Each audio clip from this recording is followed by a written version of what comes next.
Today, we're going to talk about reversing diabetes. In our last one, we talked about what causes it. With a few things that cause it. There's probably more than a few. But today we want to talk about, can it be reversed?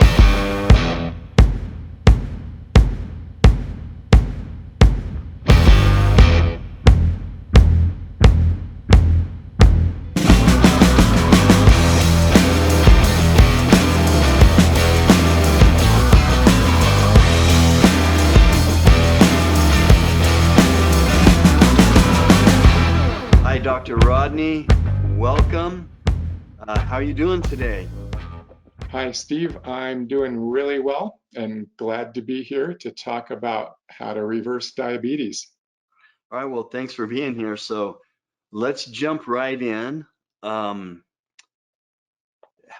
Again, all this stuff is, yes, Rodney's a doctor, but this is our opinions, and we're trying to motivate people to get out and do your own research, figure out your own body, do some trial and error with different foods and different things and see what works for you. How much protein should you be eating? What should your macros be? How much fat? What kind of foods? What works best for you? Because everyone's different. We emphasize that a lot. So I know the answer to this, doctor, but someone's got diabetes. Can that be reversed? It can, and many people have done so. And I haven't reversed diabetes myself. I reversed pre-diabetes and had fatty liver associated with that, and it's gone. Yeah, yeah, and I reversed the obesity that went along with it also. As I said last time, sometimes it's referred to as diabesity because these things go together as a pair. And it can So be what'd so. you That's do? the good. What'd you do? How'd you do it? Yeah, well, thank you. I made some changes in my diet, and I I mentioned last time the massive amounts of flour and sugar that the average American consumes, and I may have eaten somewhat less than the average amount, which is 130 pounds of flour and 150 pounds of sugar a year. Well, but I was eating a lot nonetheless, and was developing, the diseases to prove it. And so I, step one for me was to reduce the amount of flour and sugar that I was eating, and I reduced it a lot.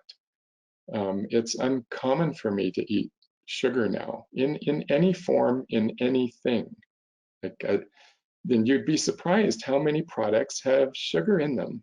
Okay, it's all over the place. Almost every processed food in a grocery store, if it's made by a food company, comes packaged in a bag, a box, a can, a jar.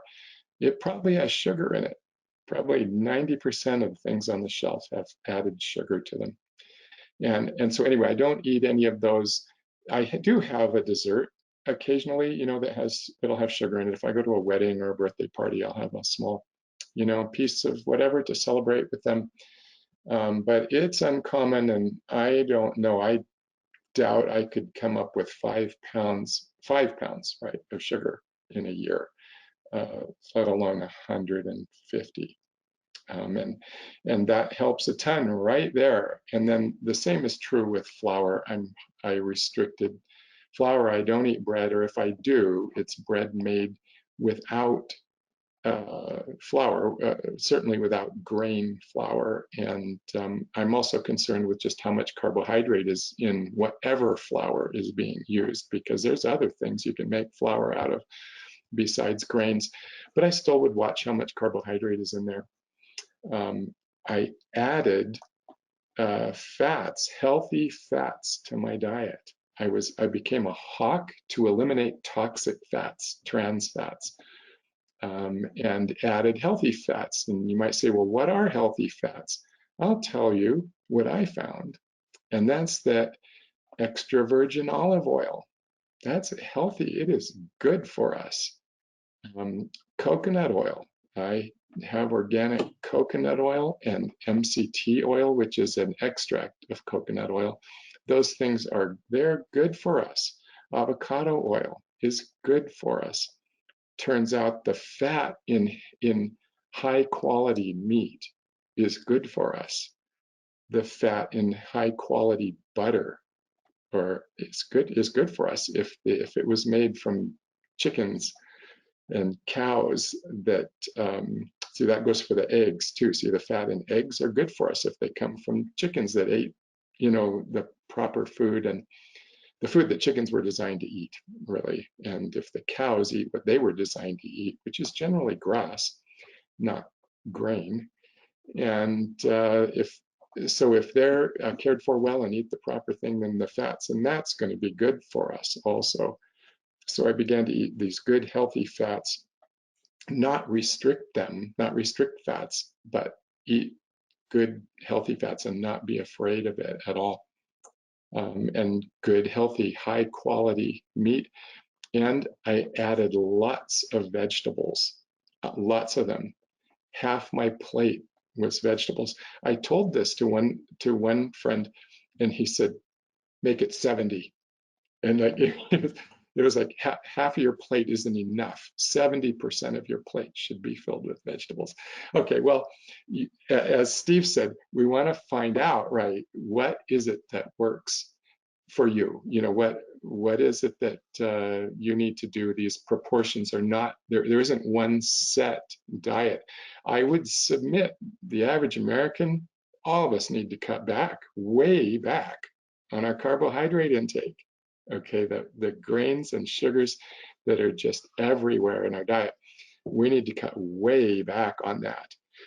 But when it comes down to, does everyone need to be eating, 10% carbohydrates or 20% carbohydrates of their calories, or 30? I don't think there is a number that is for everyone. People need to find out what works for them. But these numbers that are up at 50% and 65% of our calories being carbohydrates, that's a plan for developing diabetes and heart disease, etc. So I think everybody does need to cut way back on carbs, but just where you land, you need to do your own studying and figure that out. But that is what worked for me. I ate lots of vegetables, whole fresh vegetables when they're available, and sometimes flash frozen when fresh isn't in season.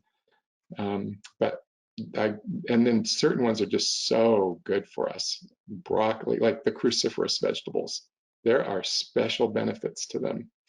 We want a variety also of vegetables. Most Americans are eating just hardly any variety. Like we have this, I don't know, maybe 5 different kinds of vegetables that are, the average American eats. And our ancestors, ate like 75 or 100, different kinds of plants and vegetables. So we want to get variety in there, lots of different things, not just one thing.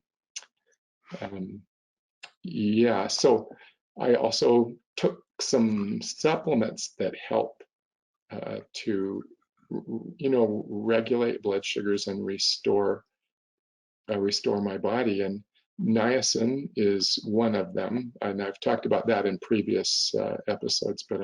But niacin helps to balance blood sugars as well as normalize lipids. And so I take lots of niacin. I'm looking here at my notes now. Fish oil, oh my gosh, fish oil is so important. The omega-3 fatty acids that are in fish oil are just, they're really important for our health overall, but specifically for diabetes. So we want to add that. We need quite a bit of it, actually. Vitamin D3, chromium, zinc, and ALA, alpha lipoic acid, really good for diabetes. And the last one is cinnamon. I take that every morning in my smoothie. I have cinnamon, and it's good for us. Yeah, those things all help with the blood sugar. I also use berberine for Hmm. that. But yeah, those are all some, thanks for mentioning those supplements that are also very beneficial in stabilizing that blood sugar. And the Yeah. fats obviously do that. They can help slow down or prevent the insulin spikes. Al- So, Also, Steve, I would exercise. I began exercising regularly, doing interval training. If and we won't really describe it for you here now. But you could do some research on interval training, or sometimes it's called HIIT, uh, yeah, HIIT, high intensity interval training. yeah, And that's not it hard to do. no, And you it's don't so have to do it for long either. uh-huh, and it's Just some, powerful. just start with some. You'd be amazed at how you can change your body.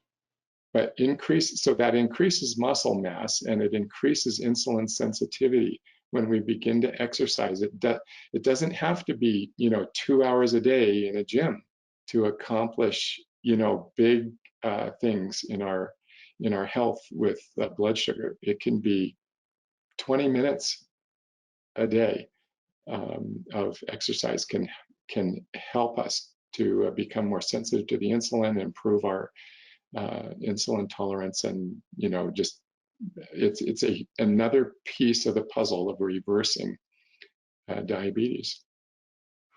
Yeah, and I'd recommend that people go out, do a search for videos or whatever on HIIT training. That's high intensity interval training.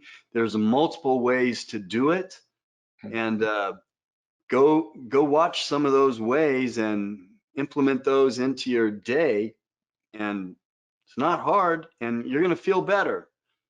Yeah. So, is there anything you'd like to add, Dr. Rodney, about how this can be reversed, how diabetes can be reversed? Anything else you can think of? Well, no, I mean, I think that's enough for this, for this purpose. And I think I want people to know it can be reversed. It is not hopeless. The reason we're having so much trouble with it in this nation is because we're being misinformed. We're not being told how to do it. And in fact, some people are telling us you can't do it. All you can do is take these pills to manage your diabetes, but you can't reverse it. And I I want people to know it's possible. This is just empowering information. It's possible. If you want, you can make choices and reverse your diabetes. Yeah, that's great. So, all you out there listening to this, take some of these tips and just apply some of them and see how it works for you. Just try it. Do some more research. Find out. Um, something I like to say is think of your own questions, turn your brain on, and answer your own questions, no matter what it is, because people are not applying common sense so many days or these days, and they're just not doing it. So I encourage you to do that. Get out, do your research, try and implement a few of these suggestions that Rodney's made. And if you like this type of information, please like and subscribe the video. Also, you're going to see a lot of interviews with some of our trainers in multiple health clubs that we own, and tips and different little things, short videos. So uh, thanks for being here with us. Thank you, Dr. Rodney, for your insight, and we will see you on the next one. See you next time. Good day.